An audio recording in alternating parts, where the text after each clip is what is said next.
Hello नमस्कार साथियों, मैं मनोज आपका अपने चैनल इंडियन रेलवे विद कोरी में स्वागत करता हूं।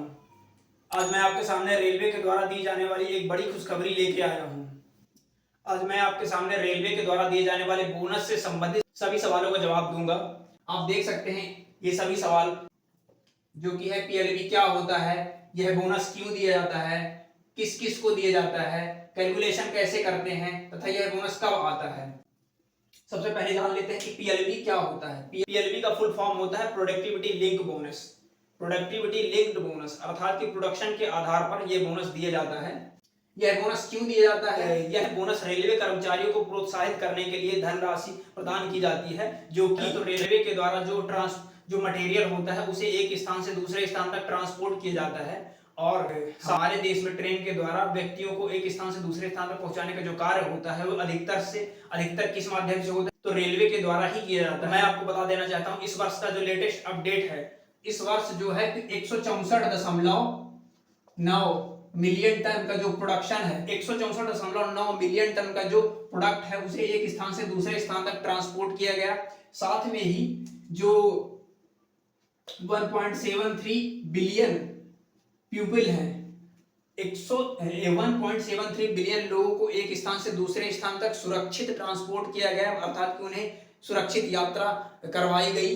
इस प्रकार से ये दोनों काम रेलवे के द्वारा किए गए, जिस कारण से रेलवे को जो रेवेन्यू जनरेट होता है उस रेवेन्यू के आधार पर ही रेलवे अपने कर्मचारियों को बोनस प्रदान करता है।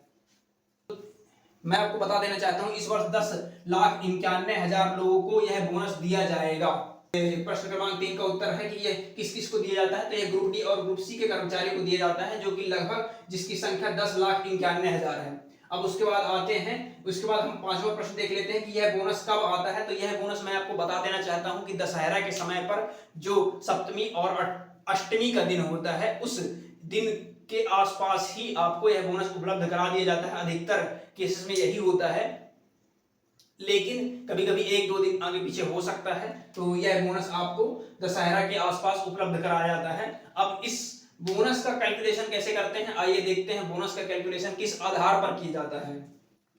तो सबसे पहले मैं बता देना चाहता हूं कि इस बोनस की जो कैलकुलेशन है वो 6वें वेतन आयोग के अनुसार किया जाता है। 6वें वेतन आयोग का बेसिक जो है वो 7,000 है। कितना है? 7,000। तो वो 7,000 बेसिक को बेस मानकर हमें 78 दिन का बोनस दिया जाता है। 78 दिन का बोनस दिया जाता है। तो ये 78 दिन का बोनस अगर आप इससे कैलकुलेट करते हैं तो आपका बोनस निकल के आएगा 17,951 रुपए निकल के आता है। ये आपको हर साल, जो कि मुझे पिछले साल भी प्रदान किया गया था, हर एक रेलवे कर्मचारी को जो कि ग्रुप डी और ग्रुप सी में कार्यरत है उसे यह धनराशि उपलब्ध कराई जाती है। अगर 7वें वेतन आयोग के अनुसार हमें यह बोनस उपलब्ध कराया जाता तो कितना होता, मैं आपको बता देना चाहता हूं। 7वें वेतन आयोग में रेलवे में जो न्यूनतम बेसिक है वो 18,000 रुपए बेसिक है। तो 18,000 का कैलकुलेशन अगर आप 78 दिन से करेंगे तो जो न्यूनतम आपका बोनस होगा वो कितना होगा? तो वह होगा आपका 46,158 रुपए न्यूनतम बोनस होगा अगर आपको 7वें वेतन आयोग के अनुसार बोनस दिया जाता तो। लेकिन हमें 6वें वेतन आयोग के अनुसार बोनस दिया जाता है, जो कि 17,951 रुपए है। इस प्रकार मैंने बोनस से संबंधित सभी प्रकार की जानकारी आपको उपलब्ध करा दी है। अगर वीडियो अच्छा लगा हो तो वीडियो को लाइक, शेयर और चैनल को सब्सक्राइब जरूर करें। साथ में हमारे बेल आइकन को प्रेस जरूर करें। बाकी अंत तक वीडियो बने रहने के लिए धन्यवाद। मिलते हैं ऐसे ही नेक्स्ट वीडियो में, तब तक के लिए जय हिंद।